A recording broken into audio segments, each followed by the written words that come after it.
సర్కారు మెడలు వంచిన బీఆర్ఎస్. పాలమూరు కేసీఆర్ పంపుకు మళ్ళీ వెట్రన్. 2.5 కిందటే ప్రారంభించిన కేసీఆర్ ఉమ్మడి మహబూబ్నగర్ జిల్లాకు తాగునీటి అందించేందుకు సెప్టెంబర్ 2023లో సెప్టెంబర్లో పాలమూరు ప్రాజెక్టులో భాగంగా నల్లాపూర్ పంపు హౌజ్లో 2 మోటార్లు ఆన్ చేసి శ్రీశైలం నుంచి నల్లాపూర్ రిజర్వాయర్కు నీటిని ఎత్తిపోతను లాంఛనంగా ప్రారంభించిన నాటి కేసీఆర్. సో ఇప్పుడు మళ్ళీ తప్పని పరిస్థితుల్లో రాజకీయంగా గ్రౌండ్ రిపోర్టు ఏమైనా తీసుకున్నారా, ప్రజల అవసరాలు తీసుకున్నారా, మరి వీటి గురించి ఎన్డీఏఎస్ ఇప్పుడు ఏమైనా రిపోర్ట్ ఏమైనా మార్చి ఇచ్చిందా, ఇవన్నీ ఏమో తెలియదు. కానీ ఉన్న ఫలంగా తప్పని పరిస్థితుల్లో ప్రాజెక్టు ఎత్తిపోతల ప్రభుత్వ సన్నాహాలు 2.5 ఏళ్లుగా పాలమూరుపై కక్ష కట్టిన పడావు, భూసేకరణ చేయలేదని బీఆర్ఎస్పై నిందలు, నీటిని ఎత్తి ఎక్కడ పోయాలని రేవంత్ రెడ్డి వ్యాఖ్యలు, ప్రాజెక్టును పూర్తి చేయాలని బీఆర్ఎస్ ఉద్యమం, కరువు నేపథ్యంలో కండు తెరిచిన ప్రభుత్వం, కేసీఆర్ ఆన్ చేసిన పంపులకే మరోసారి వెట్రన్ చేసినటువంటి రేవంత్ రెడ్డి. ఇప్పటికైనా నీళ్లు నింపండి, కేసీఆర్ హయాంలోనే పూర్తి అయిన పంపులు, కక్షతో కాంగ్రెస్ పడావు పెట్టింది, పాలమూరు రంగారెడ్డిపై దృష్టి పెట్టండి నిరంజన్ రెడ్డి గారి వ్యాఖ్య. పాలమూరు రంగారెడ్డి ఎత్తిపోతల పథకం అనేది అత్యంత కీలకమైనటువంటి పథకం. పాలమూరు బిడ్డలు పల్లెన పల్లెరు కాయల కాసిరైన పాలమూరు అని పాట ఉండేది. అంటే అక్కడ పల్లెన పల్లెరు, ఇంకా నీకు అది తడి భూమి, చెరువు కట్ట కింది భూమి, లేదా చెరువులోనే భూమి పంట పొలాలు ఉన్నా కూడా అక్కడ వరి పంటడానికి కనీస నీటి వసతులు లేదు. ఎంతెందుకు మన రేవంత్ రెడ్డి గారి భాషలోనే చెప్దాం, అఫీషియల్గా అసెంబ్లీలో సాక్షిగా మాట్లాడినటువంటి సదరు మన శ్రీమాన్ ముఖ్యమంత్రి రేవంత్ రెడ్డి గారి భాషలోనే పాలమూరు బిడ్డగా ఆయన చెప్పిన వాక్యాలు ఏమిటాయంటే, చనిపోతే శ్మశానానికి చనిపోయిన వ్యక్తులను తీసుకెళ్తే చచ్చిపోయిన తర్వాత శ్మశానంలోనే తడి స్నానం చేసి మలిస్నానం చేసి, అంటే అక్కడే మైల స్నానం చేసి శ్మశానం వాటికి దాటి బయటకు వస్తారు. హిందూ సిద్ధాంతాల ప్రకారం, హిందూ ధర్మ సిద్ధాంతాలు నమ్మేవాళ్ళు. అట్లా శవాన్ని తీసుకొని, పార్థివ శవాన్ని తీసుకెళ్ళి శవదహనం చేసిన తర్వాతనో ఖననం చేసిన తర్వాతనో అక్కడే కాసింత నీళ్లు చల్లుకొని వద్దామంటే చెంబడు నీళ్లు లేని నా పాలమూరు జిల్లా అని చెప్పి నా తెలంగాణ జిల్లా గురించి సాక్షాత్తు రేవంత్ రెడ్డి గారు చెప్పారు. ఇతరులు మనం అందరం చెప్తాం, కానీ ఆయన కూడా ఒప్పుకున్నటువంటి వాస్తవం ఏంటంటే, చావుకెళితే మైల స్నానం చేయడానికి కూడా బాయిలల్లో నీళ్ళు లేవు, మోటార్ వేస్తే నీళ్ళు రావు, కరెంట్ ఉండదు, బోరింగ్ పంపు కొట్టి ఆయాసం ఊపిరి ఆగిపోవాలి, కానీ బోరింగ్లలో నీళ్ళు రాకపోయి. అందుకే మన బెల్లిలెత్తక పాట పాడేది, తాగపోతే నీళ్ళు లేవాయా అని వెన్నెల అని పాట పాడేది ఆమె ఎప్పుడు కూడా. కొట్టి యాస్ట్ వచ్చిందని పాట పాడేది బెల్లిలెత్తక పాట. ఆ పాటే పాలకుల గుండెల్లో డైనమైట్ పిలిచింది, మనకు ఆ విషయం తెలిసిందే. తాగపోతే నీళ్ళు లేవాయే, కొట్టి యాస్ట్ వచ్చే, బింద మీద అని చెప్పి ఆమె చాలా చక్కని పాట పాడేది. సో అట్లాంటి పరిస్థితి నుండి పాలమూరుకు మరి కలలు కని పాలమూరు ప్రాజెక్టు డిజైన్ చేసి పాలమూరు రంగారెడ్డి జిల్లా ఎత్తిపోతల పథకం గురించి తయారు చేస్తే కేవలం అలసత్వం వల్ల కావచ్చు, లేదా పని నైపుణ్యాన్ని, అంటే ఉండేటువంటి సోర్స్ను వాడుకోకునేటువంటి విధానం లేదకనా, లేదా ప్రజల పట్ల మమకారం లేకనా, లేదు ఈ ప్రాజెక్టు కంటిన్యూ చేస్తే కేసీఆర్కి మంచి పేరు వస్తుంది అనుకొని ఇన్నాళ్ళు దీన్ని నిర్లక్ష్యం చేసినా ఇప్పుడు తప్పదు, కరువు ప్రాంతం నా పాలమూరికే ఎసరిచ్చేలా ఉందనుకున్నారేమో, పాలకులు కళ్ళు తెరిచారు. ఈరోజు పాలమూరు రంగారెడ్డి ఎత్తు పథకానికి ప్రభుత్వానికి నీళ్ళెత్తిపోసేటువంటి పంపు సెట్టును ఆన్ చేశారు. దీనికి మనం అందరం ఈ వీడియో సాక్షిగా, ఈ ఛానల్ సాక్షిగా తెలంగాణ బిడ్డలందరం కూడా రేవంత్ రెడ్డి గారికి వందనాలు చెప్పాలి, అభినందనలు చెప్పాల్సిందే, కృతజ్ఞతలు చెప్పాల్సిందే. భేషజాలు పక్కకు పెట్టి కనీసం ఈ రోజుకైనా ఇప్పటికైనా ప్రాణాలు పోతున్న శివక్షణంలో తులసి నీరు పోసినట్టుగా మనం చెప్తాం కదా, ప్రాణాలు పోతున్నప్పుడు చివరి క్షణాల్లో తులసి తీర్థం పోస్తే ఇకనైనా బ్రతుకుతాడేమో, లేదా ఆ చావు కృష్ణార్పణం అవుతుంది, ఆత్మ కృష్ణుల్లో కలుస్తుందని ఒక విశ్వాసం.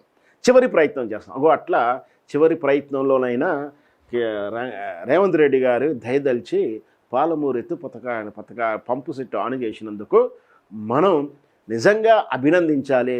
భేషజాలు పోకుండా చివరికి సరే ఆయనకు రాజకీయ ప్రయోజనం ఆశించి ఉండవచ్చు, లేదా ఇంకొకటి ఏమైనా కొడతారనో తిడతారనో ప్రశ్న సమాధానం చెప్పలేను అనుకోను, ఏదనుకున్నా సరే తానైతే చేయించాడు కాబట్టి ఖచ్చితంగా అభినందనలు చెప్పాల్సిందే.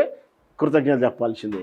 పాలమూరు రంగారెడ్డి ఎత్తిపోతల పథకం అనేది అత్యంత కీలకమైనది. జూరాల, భీమా, నెట్టంపాడు, కలవకుర్తి అన్నీ కలిపితే ఒక ఎత్తు.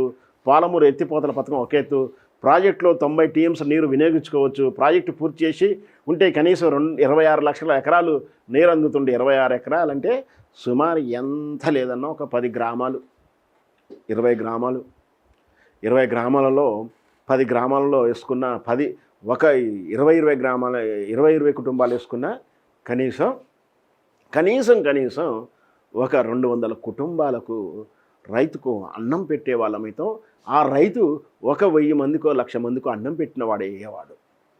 ఏం చేస్తాం? 27,000 కోట్లు ఖర్చు పెట్టిండ్రు, పంపులు లిఫ్టులు పెట్టిండ్రు, తప్ప చేసింది ఏం లేదు. అసలు భూసేకరణ చేయలేదు. భూసేకరణ చేయకుండా ఎట్లా పూర్తవుతుంది? రిజర్వాయర్లో సమస్యలు అట్లనే ఉన్నాయి. ఇవేం చేయకుండా రిజర్వాయర్లలో నీళ్ళు నింపగలమా, నీళ్ళు ఎత్తివేయగలమా? సీఎం రెడ్డి వాక్య గతంలో జూన్ 26 నాడే మాట్లాడిండు, తర్వాత దాన్ని తిప్పి పోసుకున్నాడు. మనకు చాలా విచిత్రంగా ఉంటుంది రేవంత్ రెడ్డి గారిది.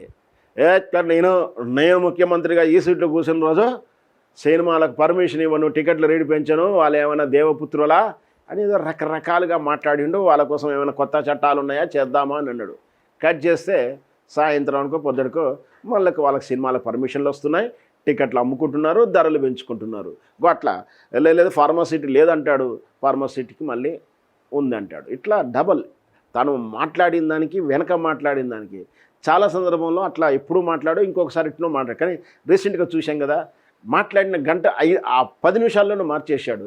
సర్వేల గురించి చెప్పుకుంటూ ఎవడైనా ముందు చెప్తాడా, ఎన్నికల్లో తొక్కలేదు తోలు లేదని చెప్పాడు.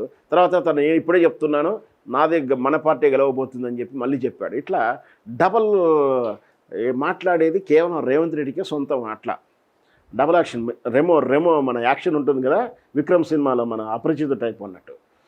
ఇకపోతే మరి మిడ్ మానేర్ నింపేటప్పుడు నిజమే అయ్యో సరే ఒకటైతే చేసింది కదా, ఇంకోటి చేయిద్దాం, తొందరపడద్దు మనం కూడా. ఎందుకంటే అసలే లేదురా అంటే కొసరు గురించి మనం ఎందుకు బాధపడాలి? ఇట్లాంటి ఒత్తిడి చేయాల్సిందే కానీ బాధపడాల్సిందే కానీ మనం చేసేది ఏం లేదు, ఆశపడదాం. రాజన్న సిరిసిల్ల జిల్లాలో మిడ్ మానేరు పూర్తి నీటి నిల్వ సామర్థ్యం 2.75 టీఎంసీలు, కానీ ఇప్పుడు 7 టీఎంసీ నీళ్ళే ఉన్నాయి. అబ్బా 27 ఎక్కడ 7 ఎక్కడ? గుండకాయ లాంటి జలాశయం కృత్రిమ సముద్రాన్ని తలపించే నేడు దాదాపు డెడ్ స్టోరేజ్కి చేరుకొని నెరవేరబోతుంది. ఇందులో కాళేశ్వరం నుంచి ఎత్తిపోస్తే ఇక్కడి నుంచి ఇటు హైదరాబాద్ అటు నల్గొండ దాకా నీళ్లు అందుతాయి.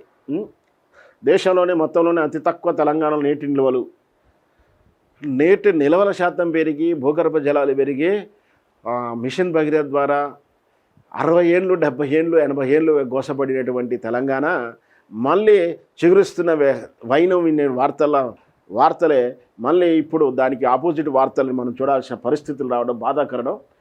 ప్రధాన రిజర్వాయర్లన్నీ ఖాళీ, సాధారణ కంటే 32% తక్కువగా ఉన్న నీటి నిల్వలు సిడబ్ల్యూసి నివేదికలో వెల్లడి. ఉమ్మడి జలాశయాలు కొల్లగొట్టేందుకు ఏపీలో మాత్రం 20% జలాలను మిగిలాయట. దేశవ్యాప్తంగా 10 ఏళ్ళు కనిష్టానికి తక్కువ నిల్వలు ఉన్నట్టు వెల్లడి.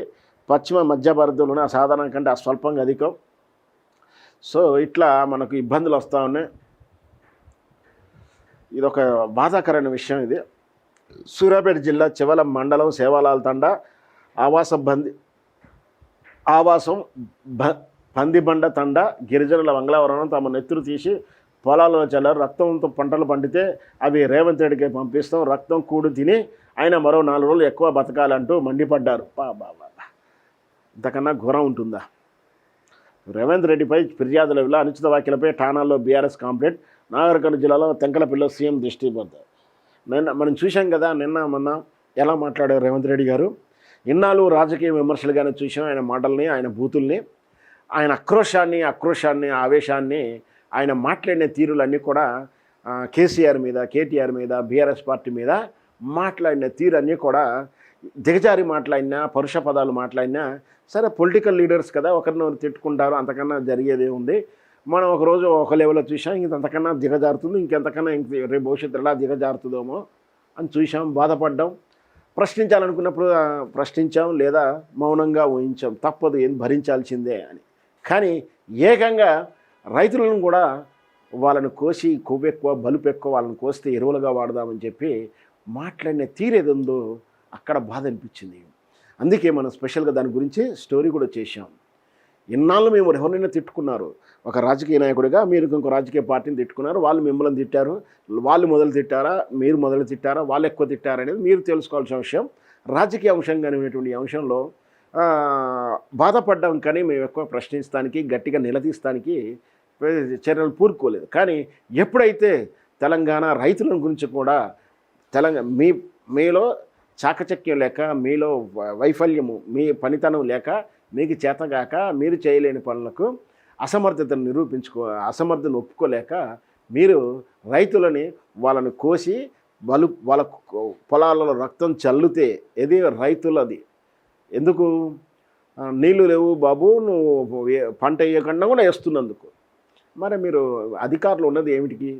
ఏం చేస్తున్నారు? వాళ్ళ మీద పెత్తనం మీరేం చేస్తున్నారు? మీ శాఖ మంత్రి ఉన్నాడా మీకు? అసలుకు మీకు రైతు కమిషను కార్పొరేషన్ అది ఉంటుంది, రైతు కమిటీ ఉంటుంది. ఆయన ఏం గడ్డి బీక్తున్నాడు? వీళ్ళంతా చైతన్యం పరచాలి కదా, నాలెడ్జ్ చేయాలి కదా, గ్రామీణ స్థాయిలకు వెళ్ళి. ఎక్కడ ఏం చేస్తున్నాడు? ఏం కనపడలేదు కదా మాకు. పోనీ మనం పదండి, మీరు నేను కలిసి వెళ్దాం, ఒక ఊరికి వెళ్దాం, గ్రామానికి వెళ్దాం. కర్షక పరిషత్తులు కానీ, రైతు పరిషత్తులు కానీ కూర్చోబెట్టి ఏమన్నా మీటింగ్లు పెట్టారా? ఏదైనా గైడ్లైన్ ఇచ్చారా? ఇయ్యరు. ఎందుకు ఇయ్యరంటే వెళ్ళరు. అసలు ఎందుకు వెళ్ళారంటే వెళ్ళితే గల్లా పట్టుకొని అడుగుతారు. ఏమని? ఎక్కడికి పోయినాయి మా రైతు భరోసా పథకం? 3 పంటల డబ్బులు ఎటు పోయినాయి? నువ్వు ఇస్తానటువంటి అదేంది 6,000 ఇస్తుంటే 12,000 ఇస్తుంటే నేను 15,000 ఇస్తున్నావు కదా, 3 పంటలు ఏమైపోయినాయి అని అడుగుతారు. రుణమాఫీలు ఏమైనాయని అడుగుతారు. సో వీటికి యూరియా ఏదని అడుగుతారు. దానికి మొహం లేక రైతులకు గ్రౌండ్ వరకు వెళ్ళలేకపోయినట్టు. అట్లాంటివంటి ఈ సందర్భంలో విలేకరు అడిగిన ప్రశ్నకు తాను అసహనాన్ని కోల్పోయి అసహనంతో చెప్పినటువంటి సమాధానం ఏంటంటే, రైతులను మరి ప్రతిపక్షాలను కూడా అన్నట్టు చెప్పి వాళ్ళు కూడా అంటున్నారు. సరే, వాళ్ళు కూడా ఇంక్లూడ్ అయినా అది రాజకీయ డిబేటు. కానీ నేను తెలంగాణ రైతుల గురించి మాత్రమే మాట్లాడుతున్నాను. సో అక్కడ అందుకే ఒక సూర్యాపేట దగ్గరట ఇది పందిబండ తండ రైతు ఏం చేస్తున్నాడు, మేము రక్త తర్పణ చేస్తూ వస్తుందంటే చేస్తాం, పంట పండిస్తాం, పంట నీకే పంపిస్తాం అని చెప్పి తగిన సమాధానం చెప్పినట్టుగా వీళ్ళైతే చేశారు. సో ఇలా చేయకూడదు వాస్తవానికి చట్ట ప్రకారం. బట్ ఆయన మాట్లాడింది చట్ట విరుద్ధంగా మాట్లాడి కాబట్టి వీళ్ళు కూడా చట్ట దాటే ప్రవర్తన చేశారు. ఇది జరిగింది.